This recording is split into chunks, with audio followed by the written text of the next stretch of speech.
Glória a Deus. Pode se assentar. A paz do Senhor, minhas queridas. É uma alegria para mim estar com vocês aqui. E às vezes você esteja perguntando, meu Deus do céu, mas tanta homenagem, tanta oração. Nós vamos falar sobre oração.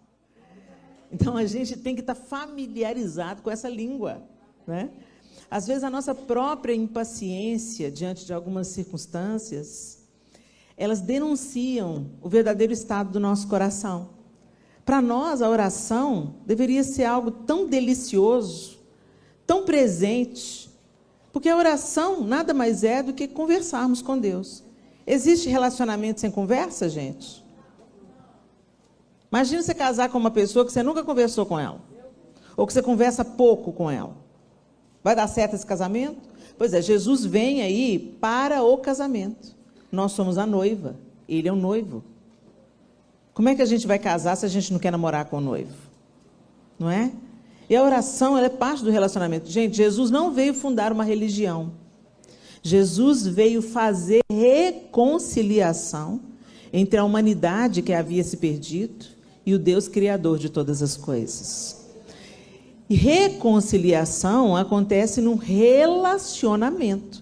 Então, o relacionamento que foi quebrado no Éden, Jesus veio reconciliar na cruz. Vocês entenderam? E uma vez que fomos reconciliados com Deus Pai, através de Jesus Cristo, então agora a gente passa a viver esse relacionamento. Antes, lá no Éden, Deus vinha toda viração do dia para estar com o homem e com a mulher, numa conversa, numa intimidade, na troca de ideias, no ensino. Eu fico imaginando o que rolava na viração do dia entre o homem e a mulher e seu Criador. E isso foi interrompido pelo pecado. Eles não podiam mais permanecer diante de um Deus santo. Onde entrou o pecado, entrou a morte. E nós herdamos a morte pelo DNA. Então a gente já nasce perdido. A gente já nasce condenado ao inferno. Que isso, Helena? Isso é forte se dizer, não sou eu que estou dizendo. É a palavra de Deus que diz que pelo primeiro Adão entrou o pecado e pelo segundo Adão entrou a salvação. Então nós herdamos. Quando o salmista diz, eu nasci na iniquidade e em pecado me concebeu minha mãe, o salmista não está se referindo ao sexo. O sexo foi Deus que inventou. E ele criou o sexo de um jeito elevado, pleno, belo, puro. Satanás pegou e emporcalhou, como tudo que ele põe a mão, vira. Mas Deus criou o sexo para ser um lugar tão elevado, de onde viria a vida. A vida vem do encontro sexual entre um homem e uma mulher, dentro da proteção do casamento. Esse é o plano de Deus. O diabo entrou, empocalhou tudo, está tocando terror aí, com o sexo todo deturpado, uma sexualidade torta, adoentada, pecaminosa, mas isso não muda o projeto original de Deus. Então não é sobre pecado que o salmista está dizendo. O salmista está dizendo, eu nasci na iniquidade, eu nasci com o pecado no meu DNA. Eu herdei o pecado. Mas Jesus veio e nos reconciliou. Te deu a chance de não mais viver como criatura, mas passar a viver como filha de Deus. A todos quanto receberam este sacrifício, deu-lhes o poder de serem feitos filhos de Deus. Ô, gente, por que é tão importante eu falar isso? Parece que eu estou falando beabá da fé cristã, mas mais do que nunca, o óbvio precisa ser dito. E mais do que nunca é preciso de cristianizar cristãos, porque muita coisa estranha está sendo chamada de cristianismo, e nada tem a ver com cristianismo. E uma vez reconciliados, é como se Jesus tivesse vindo, colocado a chave da casa na sua mão e falasse assim, pronto, você pecou, você se divorciou de Deus, mas agora eu paguei o preço. A dívida que era sua, eu tomei sobre mim, fui lá e paguei. Você tem livre acesso novamente, volta para a casa do Pai. E muita gente fica rodando a chave na mão e não entra. E a gente quer se relacionar com Deus através de terceiros. Mas não dá para ser feito isso. O único mediador é Cristo. Ele é o único mediador. Ele disse, eu sou o caminho, a verdade e a vida. Não há outro mediador entre a humanidade e Deus Pai. Ele enviou o seu próprio Filho, para que o seu próprio Filho desse a vida. E dando a vida, pagasse uma dívida que era nossa. e nos reconciliasse, abrindo pela sua própria carne um novo e vivo caminho que nos leva de volta para Deus. E como que a gente vive de volta para Deus? Falando com Ele. Estando com Ele. Na viração do dia, no início do dia, no meio do dia, em qualquer lugar. A lindeza da graça é que agora você não precisa de um santo dos santos. O Espírito Santo habita em você. Você foi selado com o Espírito Santo. Então você pode falar com Deus em qualquer lugar. Gente, é algo tão fora da caixa que às vezes a gente tem dificuldade de assimilar isso. E de viver dessa maneira.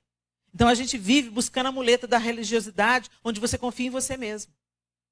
E não é sobre você mesmo. É sobre a graça de Deus que te habilita a viver uma vida santa dia após dia.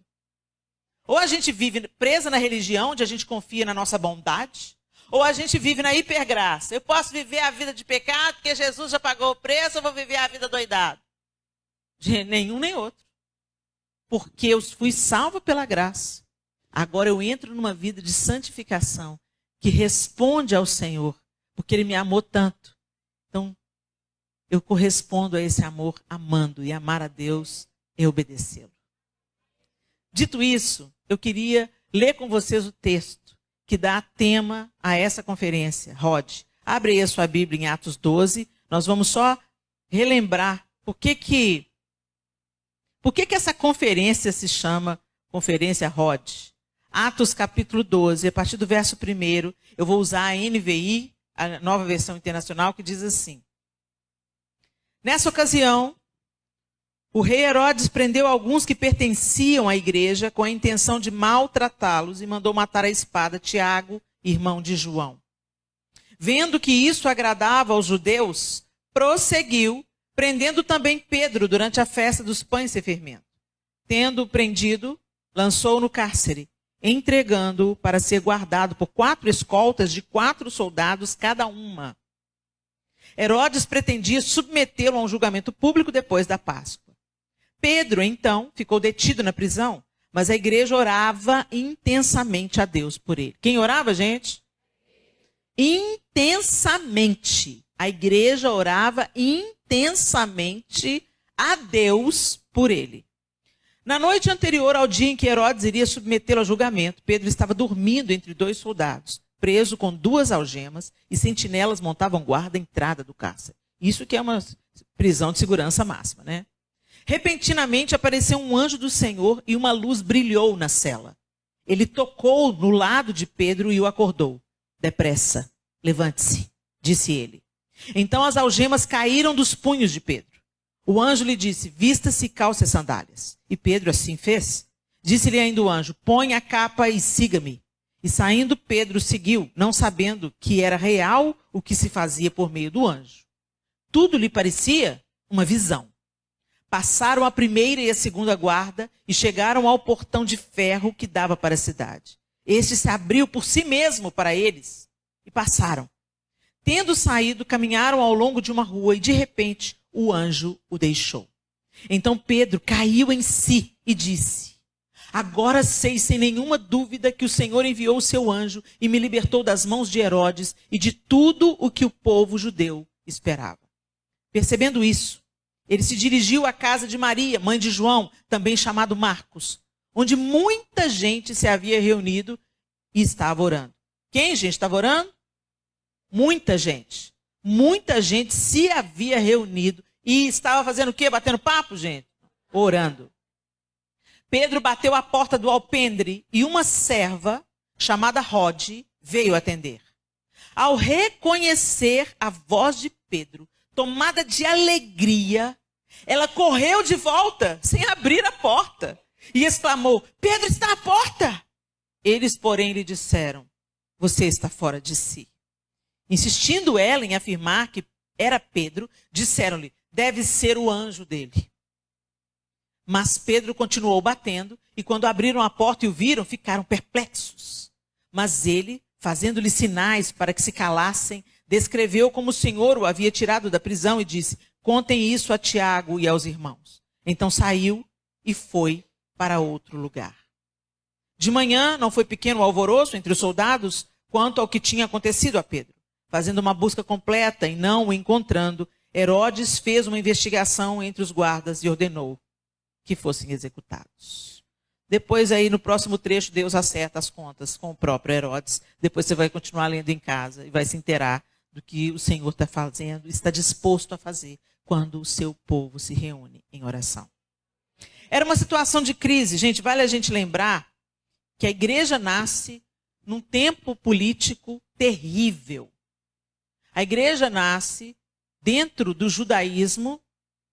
Todos os apóstolos eram judeus, Jesus era judeu, e eles nascem, e esses primeiros discípulos, apóstolos, nascem dentro de uma cabeça judaica. Então eles estão esperando o Messias que Deus havia prometido, eles só ainda não sabiam o plano completo.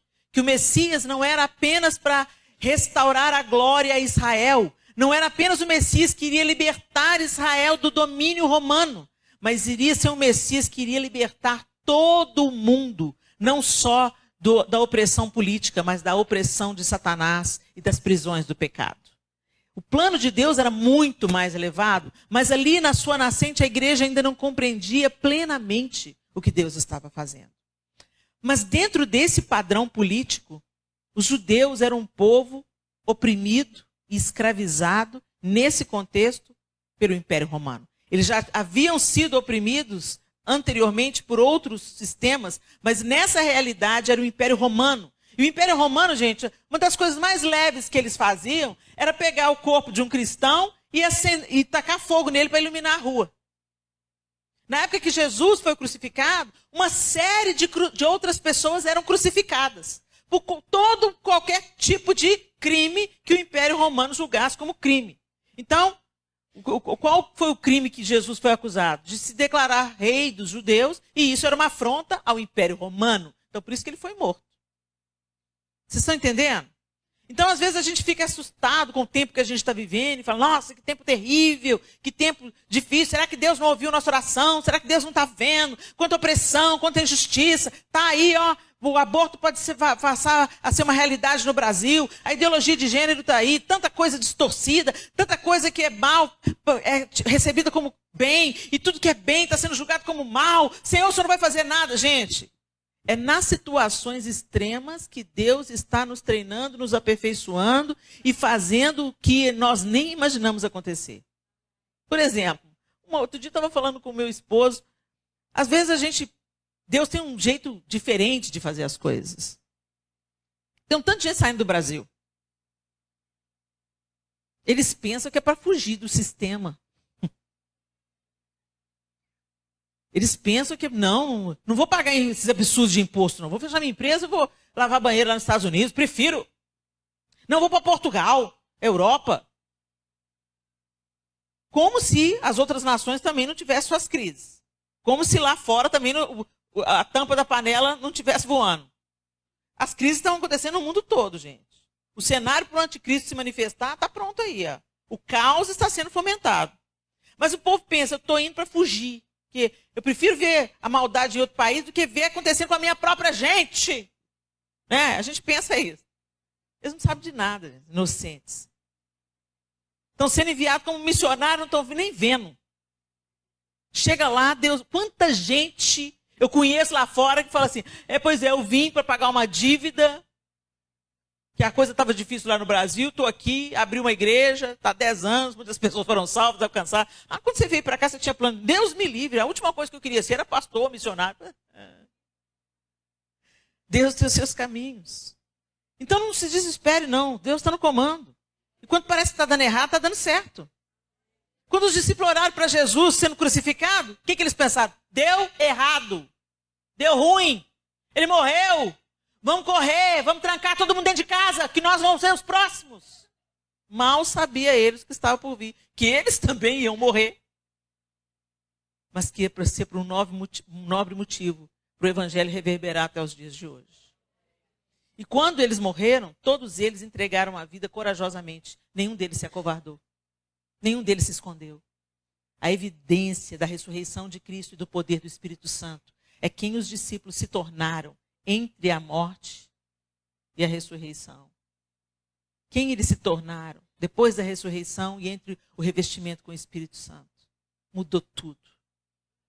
Os borrabotas viraram os caras mais ousados na face da terra. Que é assim que Deus trabalha. E aqui, na história de Rode, não é diferente. Pedro estava preso.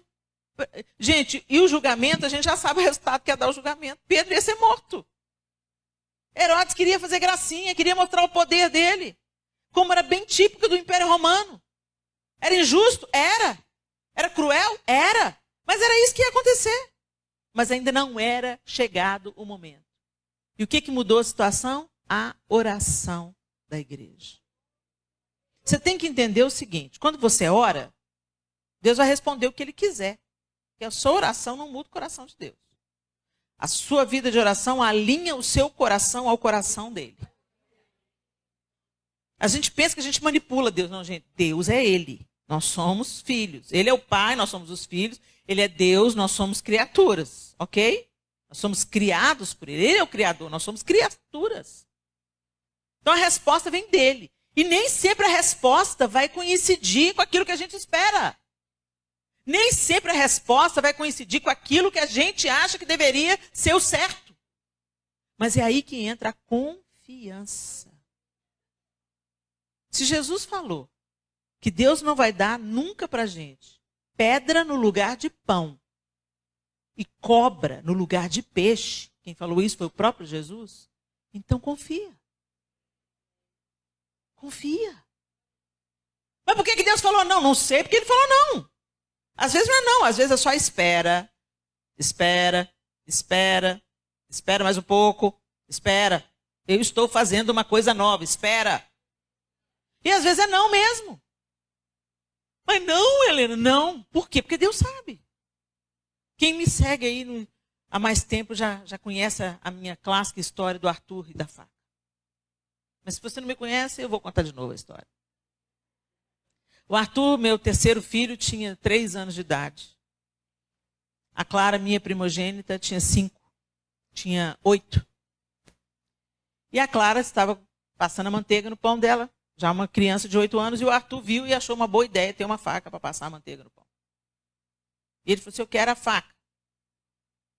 E eu falei assim, não, Arthur, mamãe passa a manteiga no pão. Eu quero a faca. Não, Arthur, não vou te dar a faca. A Clarinha tem a faca. Mas a Clara pode, você não. Por que não? Eu quero a faca. E ele começou a fazer um escândalo na hora do lanche. O lanche virou uma resenha. Aí foi para o chão, rolava no chão. E eu chegava perto dele, Arthur, você não tem coordenação motora para lidar com a faca. Ele parou o choro, olhou para mim, tipo assim, o que ela está falando? E prosseguiu na birra. E eu fui ficando irada, indignada. Meu Deus, eu estou querendo proteger o menino. Arthur, você não pode ter a faca, você pode se ferir a si mesmo, furar o olhinho do seu irmão, não pode ter a faca. E ele não queria saber. Naquele momento, na cabeça do Arthur, eu estava amando a Clara e não amando ele. Mas quando eu estava dizendo não, eu estava amando ele. Ele não estava pronto para a faca, ele não tinha coordenação motora para a faca. A faca, chegaria o tempo dele lidar com a faca, mas o tempo não era aquele. Ele podia se ferir, ele podia ferir outros, ele podia pôr a vida em risco. E eu estava indignado. Deus, eu estou querendo proteger o menino. E Deus falou comigo assim, você é igualzinho. Quantas vezes eu estou te falando não, porque eu te amo. Porque você não está pronto. Porque você pode se ferir, ferir outros. Mas você pensa que eu estou amando mais a fulana do que te amando. Eu aprendi essa lição para sempre.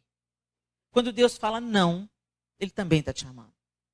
Quando Deus fala espera, Ele também está te amando. Então, quando a gente ora... Amém, glória a Deus. Quando a gente ora, a gente tem que ter essa compreensão. Eu estou fazendo conhecidas diante de Deus as minhas súplicas, as minhas necessidades, as minhas petições. Mas Ele tem a resposta. Ele é que tem a resposta. Às vezes... a gente pede ao Senhor uma cura. E a cura não vem. E a gente pensa que Deus está sendo injusto. Mas Ele tem o poder de curar. Por que Ele não cura, Helena? Eu não sei te explicar. Mas eu sei te explicar que alguma coisa grande, poderosa e melhor do que a cura Ele está fazendo. Porque é o seguinte, se você pensar da perspectiva que todos nós já estamos curados, quer morramos, quer vivamos, somos do Senhor. O fim da história qual é? O fim da história é que todos nós vamos ressuscitar. Só que a gente esquece dessa parte. A gente é tão apegado, e é natural que a gente seja apegado a essa vida. Que é o que a gente vê, é o que a gente toca, é o que a gente cheira, é o que a gente sente. É natural. Só que a gente não pode ficar entregue ao natural. A gente tem que começar a se mover no sobrenatural. A gente tem que começar a entender que Deus nos chamou para uma vida que não fica apenas na superfície do natural, mas que é uma vida que enxerga o sobrenatural.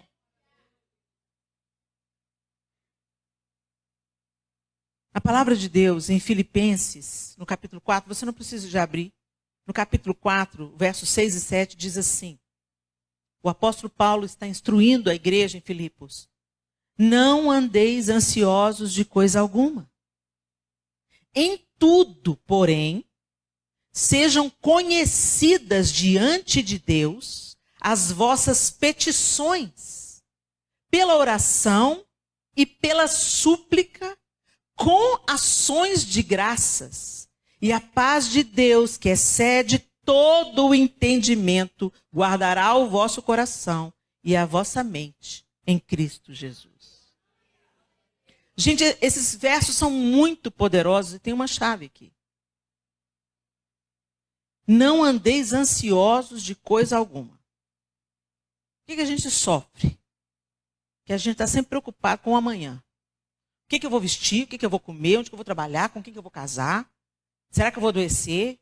Se eu estou doente, eu vou morrer? A gente está sempre... Hoje que a gente tem. Mas a gente está... Meu filho vai voltar para a igreja, meu marido vai ficar comigo. A gente está sempre com a preocupação no amanhã. Eu vou ter neto? Vai dar tempo de eu ter neto? Jesus vai voltar? Jesus não vai voltar? Quando é que ele vai voltar? Deixa eu ver os sinais da volta de Jesus. Vive a vida hoje. Testemunha Jesus hoje. Confia em Deus hoje. Beija na boca hoje. Declara o seu amor hoje. Porque é hoje que você tem. E seja agradecido. Mas vamos chegar lá. Não andeis ansiosos de coisa alguma. Para de preocupar com amanhã, porque você só tem hoje. Deixa você viver o amanhã quando chegar o amanhã. Eu não estou dizendo, gente, para a gente viver na desordem, não. Sabe como tem gente...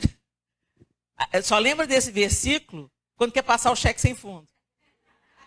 Nem cheque sem fundo mais tem, né, gente? Quando quer endividar no cartão, aí pensa assim, vai lá pela emoção. Vou comprar porque eu mereço. Mas você vai pagar com o quê? Não andeis ansiosos de coisa alguma. Para de pegar a Bíblia para chancelar sua desonestidade. Você pode, inclusive, não precisar de comprar nada para você satisfazer. Gente, nós que somos mulheres, a gente tem mania de tamponar nossas angústias com compra. Com comida e com compra. Vigia na vida. Vigia na vida porque a conta chega, dos dois jeitos. Não andeis ansiosos. Ansiedade é excesso de futuro. Depressão é excesso de passado. Ansiedade é excesso de futuro. Só vai te deixar mais agitada, mais triste, mais abalada, sabe? Nossa, e se a lei passar? E se o imposto... E se, gente? E se o Deus que cuida de mim hoje vai cuidar de mim amanhã? Fica no hoje. Fica no hoje. Adore a Deus hoje, confie hoje. E, gente, isso tem que ser exercitado. Isso não rola naturalmente. Nós estamos num tempo que fomenta a nossa angústia e a nossa ansiedade. A gente está sendo treinado para ser angustiado pelo celular. Você está feliz com a sua vida. Aí você vai lá olhar a vida da fulana. A vida da fulana é a vida dela. Ela está em Paris, Helena, e eu passando férias em Sabará. Dá graças a Deus porque tem Sabará para você ir passear. O tempo de hoje faz isso com você. A rede social quer que você fique invejosa, insatisfeita, reclamona. Você pensa, gente. Às vezes a gente pensa assim, eu não vou receber a marca da besta. Quem tem um iPhone para me emprestar? Fala comigo, tem aí? Passa para mim, pastora.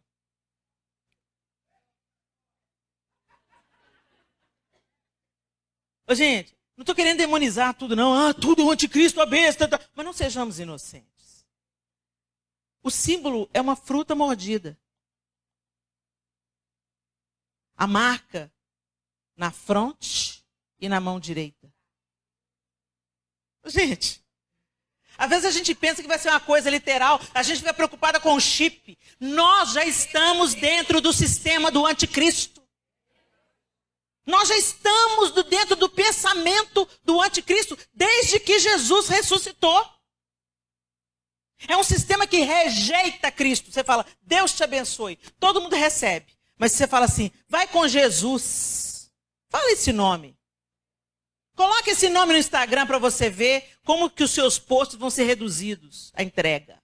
Jesus incomoda. O nome Jesus incomoda. Você fala, Jesus te abençoe. Deus te abençoe, o eterno te guie. Amém, amém. Se a pessoa não foi ateu, até o ateu às vezes fala amém. É socialmente aceito. Quando as pessoas falam Deus, o Criador, o eterno. Aí as pessoas aceitam, mas fala Jesus para ver. Causa um desconforto. Jesus? Você é crente? Não é? E esse sistema que a gente já está inserido, rejeita tudo que é de Deus. E joga para dentro de você todo dia informações que te afastam de Deus. Quanto tempo você gasta na rede social? Não precisa me responder, é só para você pensar. Tem aquele negócio que te dá o número, né, de horas que você gasta. Um aplicativo aí que mede quanto tempo você gasta nas redes sociais específicas, naquela rede específica. Tipo o Instagram, tem lá quanto tempo você ficou no Instagram por semana. Compara com a sua vida de oração.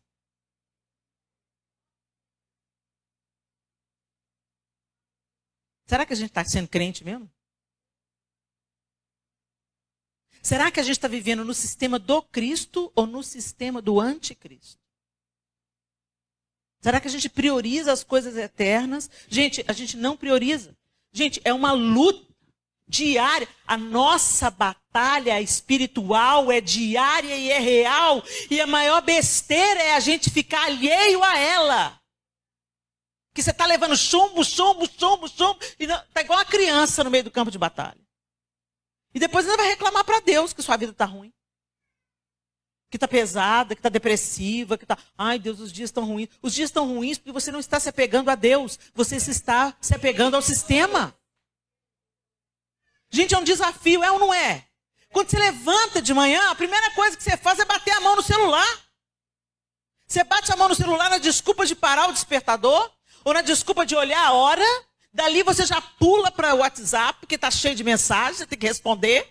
Aí você já dá uma olhadinha no Instagram para ver o post de quem, de alguém. Aí passa para outra. Você não falou bom dia, Espírito Santo. Você falou bom dia, bendito seja o Senhor. Eu acordei por sua causa, Jesus. O Senhor está me dando vida, por isso que eu acordei. Glória ao teu nome. A gente não fala com Deus. Mas a gente já está em sintonia com o mundo inteiro. O sistema do anticristo.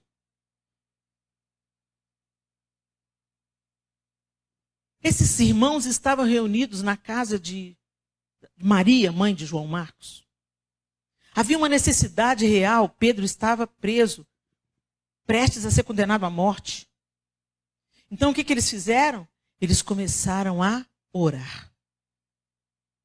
Mas eles estavam orando, mas não acreditando. Essa é uma outra característica que esse texto mostra para a gente. Muitas vezes a gente ora, mas a gente não acredita que Deus está ouvindo. A gente tem que entender, o que eu já falei para vocês. Primeiro, que Deus, a gente ora e Deus é quem responde, certo? Mas enquanto a gente está orando, a gente tem que ter esperança que Ele está ouvindo. Eu oro porque eu sei que Deus está ouvindo, eu creio que Ele está ouvindo. Para Ele dar a resposta que Ele quer dar, Ele está ouvindo. Deus não é surdo. Se eu estou orando em comunidade, eu não estou orando apenas sozinho, eu estou orando. Tem um grupo de irmãos, muita gente, o texto diz. Estava reunido para orar por Pedro. Aí quando chega a resposta, sim, de Deus, é o anjo dele. Já morreu, é o Espírito. Rod teve uma visão.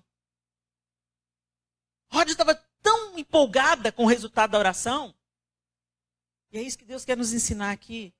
Não perca a empolgação pela oração. Não perca a empolgação por essa conversa. Confie que o Senhor está ouvindo. E confie que respostas maravilhosas podem chegar. E mesmo quando não chegarem aquelas respostas que você espera, Deus pode fazer disso uma maravilha na sua vida. Gente, hoje eu posso dizer, do alto dos meus 54 anos, Deus, muito obrigado.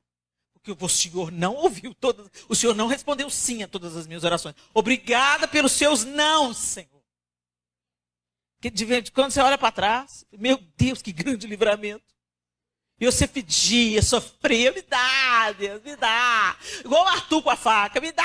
E Deus, não, você não sabe o que você está pedindo, não.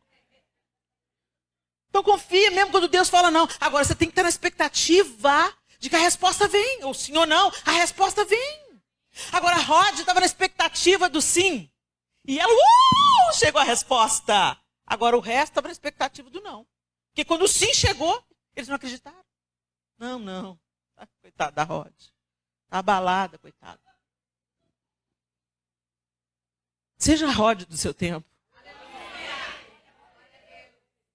E aí a gente continua aqui com os ensinamentos do apóstolo Paulo. Não andeis ansiosos. Em tudo, porém, sejam conhecidas diante de Deus as vossas petições. Aquela turma lá na casa de Maria, mãe de João Marcos, estava fazendo as petições conhecidas diante de Deus. Sim ou não? Sim. Pela oração e pela súplica. Interessante, oração e súplica, que o apóstolo Paulo está dizendo. O que é súplica? Segundo o dicionário, súplica, substantivo feminino, oração feita com insistência e submissão. E submissão. Em outra tradução está, oração feita com insistência e humildade. Prece rogativa. É isso. É uma petição humilde. Em algumas coisas até parece um pedido insistente, permanente e geralmente com desespero. No nosso caso não se aplica. Porque desespero é para aqueles que não têm esperança. E nós temos a esperança. Então, mas o que está dizendo? Insiste. Permanece. Continua orando. Ah, mas já tem 10 anos. Continua orando. Já tem 20 anos. Continua orando. Se Deus não mandou você parar de orar, continua orando. Mas eu não vi. Gente, tem gente que orou a vida inteira para o pai aceitar Jesus no leito de morte e Deus recolher. Foi perdido os 30 anos? Não foi perdido. Porque talvez se não tivesse acontecido 30 anos, aquela vida teria ido para o inferno. Vocês estão entendendo, gente? Não menospreza a oração. Não menospreza o poder da oração. Insiste, permanece. O que o apóstolo Paulo está dizendo aqui, fazendo conhecidas diante de Deus as suas petições pela oração e pela súplica. Então você pede, você permanece e você fica em submissão e humildade. Você não manda em Deus. Sabe aquelas coisas? Tem uns crentes, gente, que eu conheço. Deus, eu estou determinando. Você não determina nada para Deus, não.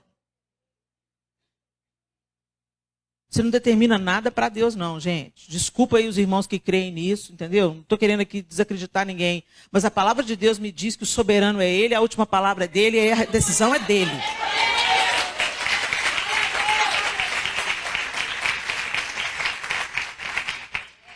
Então eu clamo, eu suplico, eu permaneço, eu persevero, mas eu não dou ordens para Deus. Vocês lembram de Maria e Marta? Marta estava lá achando que estava fechando com Jesus. Não te importa, Senhor, que minha irmã me deixe servir só? Diz-lhe, pois, que me ajude. A doida da Marta. Interrompe Jesus. Fofoca sobre a irmã. Questiona o amor de Jesus. Não te importas? E ainda fala para ele, diz-lhe, pois, que me ajude. Jesus olha para ela. Marta, Marta. Coisa está ruim, né, Marta? Você está ruim, filha. Andas ansiosa e afatigada. Com muitas coisas. Mas uma só é necessária, Marta. E Maria escolheu a melhor, ninguém vai tirar dela, não.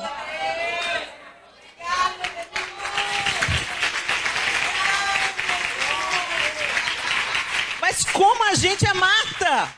A A gente gosta de dar ordem para Deus. Você já deu ordem para Deus? Já, gente. A gente vive fazendo isso. Se não é misericórdia de Deus na vida da gente. Quantas vezes a gente fica dando sugestão para Deus? Ô Senhor, levanta uma pessoa, um profeta na vida da fulana. Ô Jesus, pega ela lá. Sabe, a gente fica dando sugestão para Deus. Como se Deus não soubesse como que cada um precisa.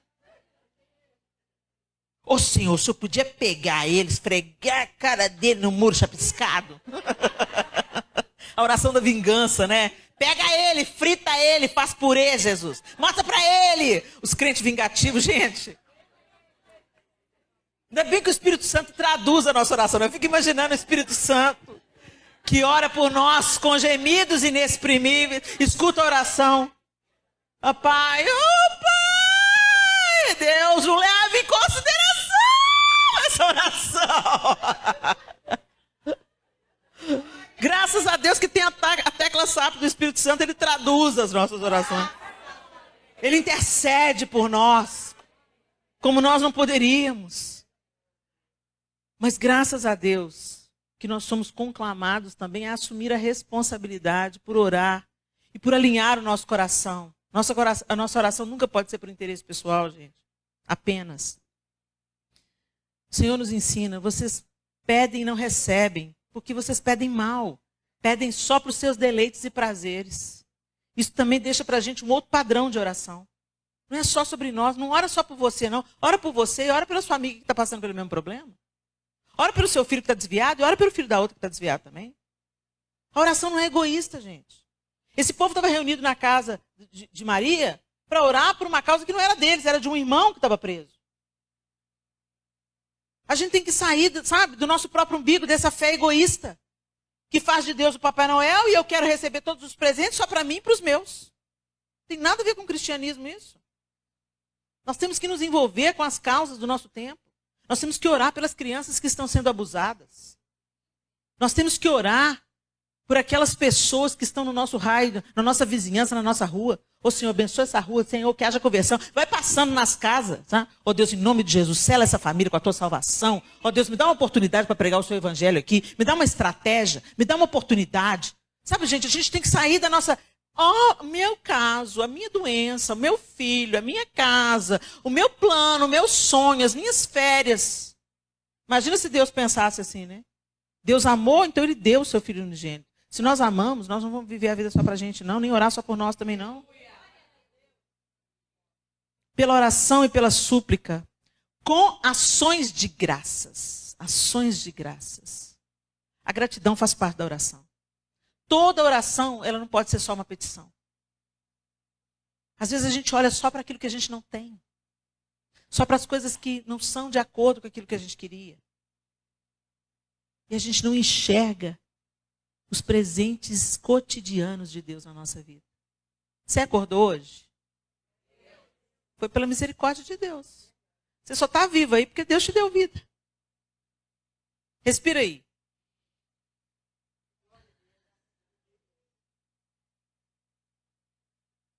Precisou de um pulmão mecânico?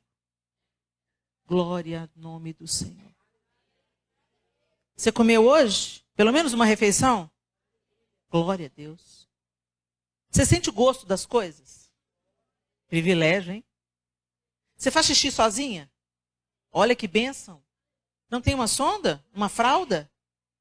Bendito seja o nome do Senhor. Você tem onde recostar a sua cabeça? Uma casa, uma cama? Você tem cobertor e agasalho nesse frio que está fazendo? Bendito seja o Senhor, hein? Você tem alguém que você ama e que você sabe que te ama também? Olha aí, ó, que bênção. Porque às vezes a gente pensa que é vulgar. A gente só valoriza quando perde. Que não seja assim conosco. Ações de graças têm que estar no meio da nossa oração. A percepção das dádivas cotidianas que recebemos por graça, não por mérito. O sol nasce sobre justos e injustos, porque Deus é gracioso, não porque a gente merece. Se Deus fosse nos dar na exata proporção do que merecemos, nós estaríamos perdidos. E ele continua, e a paz de Deus, que excede todo o entendimento. A paz que não se explica. Essa é a paz que excede o entendimento. Não é algo que coincide com o estado das coisas ao seu redor. É a paz que excede. É uma paz que vem sobre você, independente da circunstância que está ao seu redor. O pau está quebrando, o bicho está pegando, os diagnósticos são difíceis, os filhos estão desviados, a coisa está difícil, o dinheiro está pouco, a comida está faltando, mas a paz de Deus está sobre você. É isso que o Senhor tem para nós. Não é quem ganha a eleição que determina a nossa paz. Não é as leis que são aprovadas que determinam a nossa paz. A paz de Deus, que excede todo o entendimento, guardará o vosso coração e a vossa mente em Cristo Jesus. Gente, é esse lugar que o Senhor quer nos levar. E isso se dá no relacionamento. E eu quero que a gente seja honesto. Muitas vezes nós estamos orando como a galera que estava reunida na casa de Rod. Orando mecanicamente. Orando até acreditando. Mas assim, já contando mais com a derrota do que com a vitória. Sabe, aquela coisa... sabe, você conhece alguém assim, a gente vai orar. Mas se, né? Talvez Deus não queira. Se Ele não quer, Ele vai dizer. E você vai aceitar. Mas até Ele falar o que é a vontade dEle, coloca diante dEle. Façam conhecidas as suas súplicas, a sua petição. Senhor, eu quero a cura, Senhor. Senhor, eu quero a libertação, Senhor. Senhor, eu quero a salvação na minha casa, Senhor. Oh Deus, eu estou pedindo para o Senhor, porque o Senhor é minha esperança, minha única porta, minha única fonte. É o Senhor. E o Senhor não só nega bens aos seus filhos. Por isso que eu estou pedindo ao Senhor. Mas tem gente que antes de ter a resposta do Senhor já está, sabe? Então, pode ser que, né? Então, às vezes é o anjo dele. Rod estava lá pilhado. Deus respondeu a oração. Olha, Pedro está aí na porta. Pedro está na porta. Oh, gente, coitada da Rod, perturbada.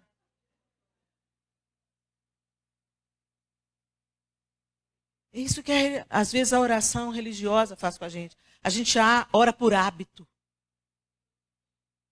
Tem gente que não ora nada. E tem gente que ora na lenga-lenga. Só repete a ladainha. Sem pensar. Sabe a oração da hora da comida? Como a gente tem que vigiar, né, gente? Tem gente que é tão mecânico que você pensa assim, orei? Porque está no automático. Ô, Senhor, obrigado por esse alimento, pela tua provisão e sustento, que não falte nada na casa viúva do órfão, em nome de Jesus, amém. É reza. Reza é o que você repete sem ter consciência do que você está falando. Você repete por costume, por tradição. E o Senhor quer nos levar a um outro nível de relacionamento. Relacionamento tem uma conversa fresca todo dia. Eu não chego para o João e falo assim, olá, João, boa tarde, João. Seja bem-vindo à sua casa, João. Você quer tomar um café? Como foi seu dia de trabalho? Você não repete o mesmo discurso para o seu marido? Por que a gente entra no automático nesse relacionamento com Deus, gente? Adoração e oração, elas caminham juntas. Não há adoração sem oração e oração sem adoração.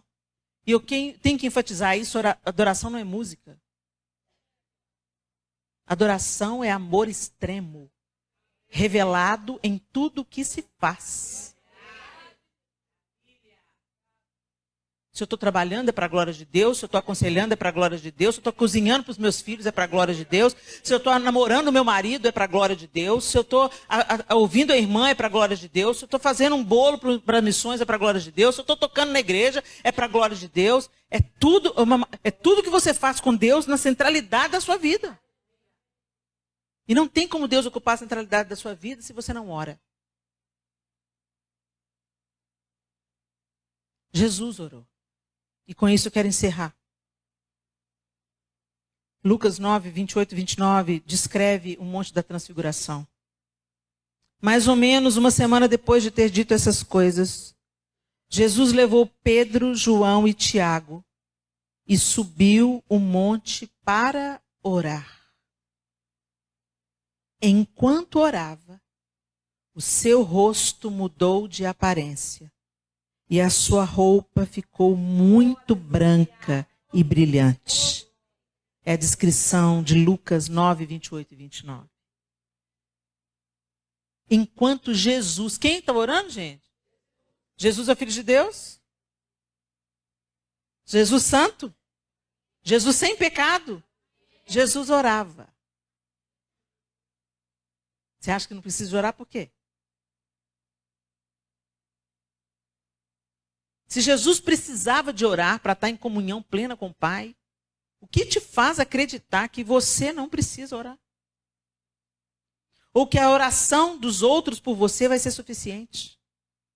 Relacionamento é pessoal. O relacionamento de Deus conosco é pessoal. O único entre nós dois é Jesus Cristo. E enquanto Jesus, o perfeito, soberano, o rei da glória, o leão da tribo de Judá, orava, o rosto dele mudou e as suas vestes ficaram totalmente brancas. Olha isso! Esse é o poder da que a oração faz em nós.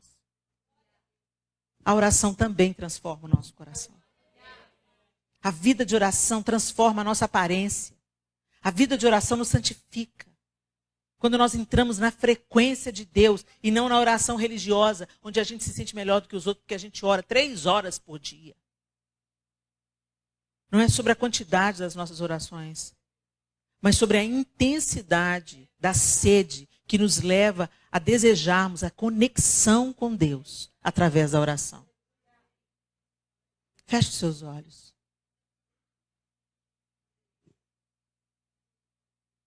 Eu quero que você seja sincera com você mesma nessa noite.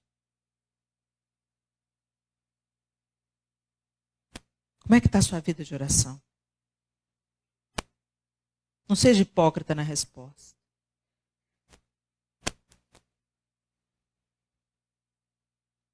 Quando vocês orarem, não sejam como os hipócritas.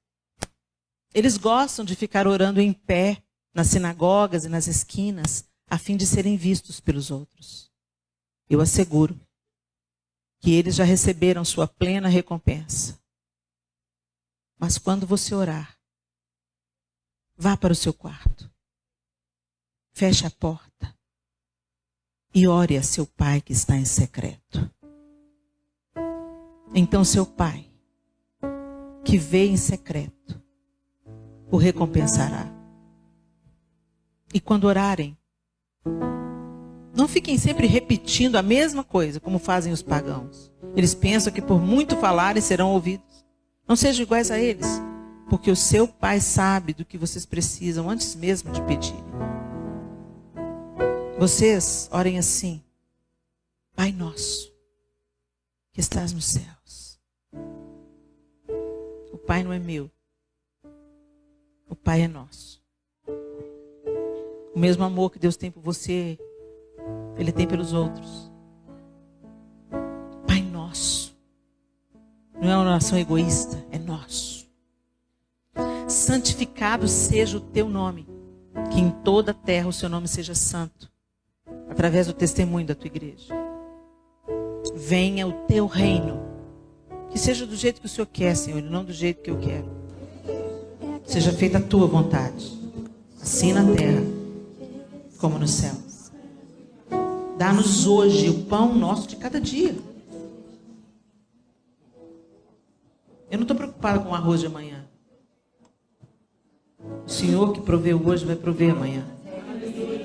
O pão nosso de cada dia nos dá hoje. Nos dá o pão de hoje. Me dá o pão de hoje. Perdoa as nossas dívidas. O Senhor, os meus pecados são muitos. Perdoa, porque eu tenho perdoado os pecados dos meus devedores. Essa parte é séria. Para você ser perdoado, você tem que perdoar também. E não nos deixes cair em tentação. Não me deixe, Senhor, entregue a mim mesmo. Não me deixe confiar no meu próprio coração, que é enganoso. Não me deixe aceitar as mesas bem postas por Satanás, Senhor. Não me deixa cair em tentação.